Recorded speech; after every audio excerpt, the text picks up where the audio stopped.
안녕하세요, 여러분. 오늘 우리는 18세기에 일어난 전례 없는 혁명과 현대의 수백억 달러 규모의 외교적 미스터리를 하나로 연결하는 아주 거대한 역사의 퍼즐 속으로 뛰어들어 볼 예정입니다. 복잡해 보이지만 제가 아주 명확하고 재미있게 풀어드릴게요. 첫 번째 파트, 210억 달러의 요구입니다. 시계 바늘을 2003년 4월 IT의 수도 포르토프랭스로 한번 돌려보죠. 당시 IT는 독립 200주년이라는 정말 역사적인 기념일을 축하하는 열기로 가득 차 있었습니다. 자, 본격적으로 파헤쳐보죠. 축제 분위기 속에서 당시 IT의 아리스티드 대통령이 전 세계를 깜짝 놀라게 할 성명을 발표합니다. 그는 프랑스를 향해 정확히 이렇게 물었어요. 우리의 216억 8,513만 5,571달러 48센트를 반환하는 문제는 어떻게 될 것인가? 이 숫자 진짜 이상할 정도로 구체적이지 않나요? 48센트까지 말이에요. 우리 돈으로 수십조 원에 달하는 이 엄청난 금액은 오늘 해설에서 우리가 파헤칠 가장 핵심적인 질문을 던집니다. 대체 왜, 어떤 근거로 IT는 프랑스가 자신들에게 이토록 정확한 액수의 돈을 빚지고 있다고 주장한 걸까요? 두 번째, 상상할 수 없었던 혁명입니다. 이 거대한 숫자의 비밀을 풀려면 우리는 무려 300년 전 당시 생도맹그라고 불렸던 프랑스의 식민지로 거슬러 올라가야 합니다. 이곳은 인류 역사상 가장 잔혹한 노예제도를 바탕으로 말도 안 되는 부를 축적한 땅이었습니다. 생도맹그는 그야말로 엔틸리스 제도의 진주로 불렸습니다. 브라질, 자메이카, 쿠바를 전부 합친 것보다 더 많은 설탕을 생산했거든요.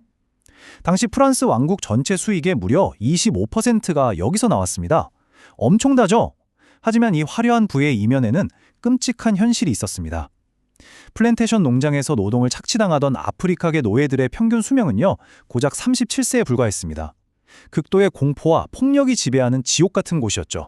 하지만 그 끔찍한 억압은 결국 한계에 달합니다. 1791년 마침내 노예들의 봉기가 시작됐고 수년에 걸친 피비린내 나는 투쟁 끝에 엄청난 이변이 일어납니다. 1803년에 무려 그 유명한 나폴레옹의 군대를 꺾어버린 거예요. 그리고 1804년 마침내 세계 최초의 흑인 공화국이 탄생합니다. 이건 당시 서구 열강들에겐 말 그대로 상상조차 할 수 없는 충격적인 사건이었습니다. 세 번째 파트, 1825년의 몸값 최후 통첩입니다. 시간은 1825년으로 훌쩍 건너듭니다. IT는 독립은 쟁취했지만 외교적으로는 전 세계 열강들로부터 철저히 왕따를 당하고 있었습니다. 게다가 프랑스의 새로운 왕 샤를 10세는 IT에서 겪은 굴욕을 어떻게든 안갚음하고 싶어 했죠. 이 상황을 아주 잘 보여주는 게 바로 이 대목입니다. 프랑스의 해군 장교가 14척의 전함과 엄청난 대포를 끌고 IT 앞바다에 나타납니다. 그리고 불가능한 최후 통첩을 날리죠. 프랑스 국고에 1억 5천만 프랑을 지불해라, 아니면 아무도 본 적 없는 불과 피해 폭격을 당할 것이다. 아니, 승전국이 배정국한테 배상금을 내라니요. 역사상 정말 전무후무한 협박이 시작된 겁니다. 자, 이 실제 청구서를 한번 자세히 보시죠.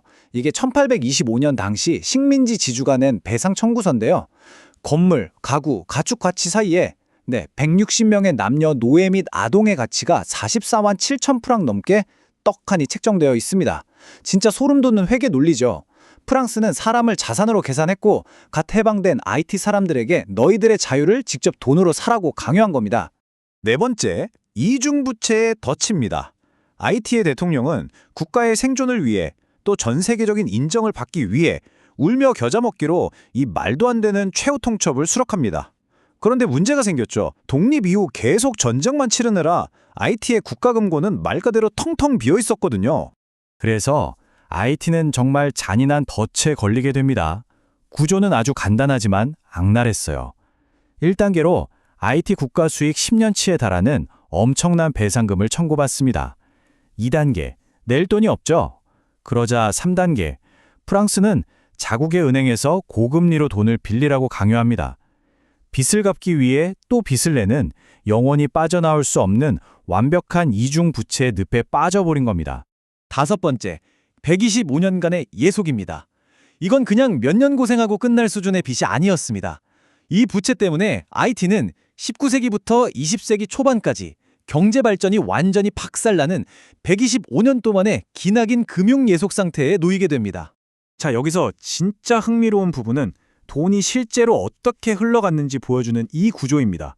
IT 국립은행이 세워지긴 했는데 이름만 IT지 사실상 프랑스 자본과 파리의 이사회가 다 조종했어요. 국가가 거두는 관세 1%, 지급하는 급여의 1%를 이 은행이 무조건 떼어갔습니다. 학교를 짓고 도로를 깔아야 할 나라의 돈이 프랑스 주주들 주머니로 다이렉트로 꽂힌 거예요. 금융 신식민주의주의의 완벽한 표본입니다. 1947년, 무려 120년이 넘는 세월이 지나서야 IT는 마침내 이 엄청난 원금과 이자를 다 갚습니다. 정말 기나긴 악몽이었죠. 하지만 빚을 다 갚았을 때 나라 꼴이 어땠을까요? 이미 극심한 빈곤에 미국의 점령기까지 거치면서 IT는 도저히 회복할 수 없는 끝없는 혼돈에 빠져 있었습니다. 6번째 챕터, 청산되지 않은 괴조입니다. 자, 이제 이런 역사적 맥락을 다 알았으니 다시 현대의 이야기로 돌아와 볼까요? 처음에 말씀드렸던 아리스티드 대통령의 21억 달러 요구, 그게 그냥 막 던진 숫자가 아니었던 거죠.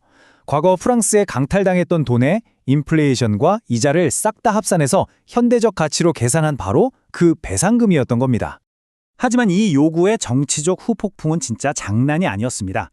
배상을 요구한 지 10개월 만에 아리스티드 대통령은 건좌에서 쫓겨나 해외로 쫓겨납니다. 그는 자신이 납치됐다고 주장했고 프랑스는 말도 안 되는 소리라며 부인했죠. 2015년에는 프랑스 대통령이 IT를 방문해서 부채를 청산하겠다고 박수를 받았는데 나중에 프랑스 외교관들이 그거 도덕적인 비유였어요 라며 급하게 수습하는 총극도 있었습니다. 이 과거의 빚은 여전히 외교적으로 엄청나게 민감한 뇌관으로 남아 있습니다. 물론 법적으로 따지자면 1825년의 조약은 양국 간에 합의된 것이 맞습니다. 하지만 우리는 여기서 악성 부채라는 개념을 생각해봐야 해요. 문자 그대로 눈앞에 대포를 들이밀고 사람 몸값을 내놔라 라고 강요한 건데 과연 이걸 정당한 빚이라고 부를 수 있을까요? 많은 사람들은 이 부채 자체가 처음부터 인간성을 부정하는 불법적인 요구였다고 지적합니다. 여러분, 오늘 우리가 살펴본 역사는 단순히 옛날 장부 이야기로 끝날 문제가 아닙니다. 역사상 첫 흑인 공화국이 자유를 얻기 위해 치러야 했던 대가는 너무나 가혹했고 그 결과는 지금 이 순간까지도 IT의 발목을 잡고 있죠. 마지막으로 여러분께 이 질문을 던지고 싶습니다. IT가 여전히 이 막대한 자유의 대가를 치르고 있다면 늦게나마 이 역사는 바로잡힐 수 있을까요? 복잡하고도 씁쓸한 이 진실, 과연 우리는 어떻게 받아들여야 할지 한 번쯤 생각해 볼 만한 주제인 것 같습니다. 지금까지 함께해 주셔서 감사합니다.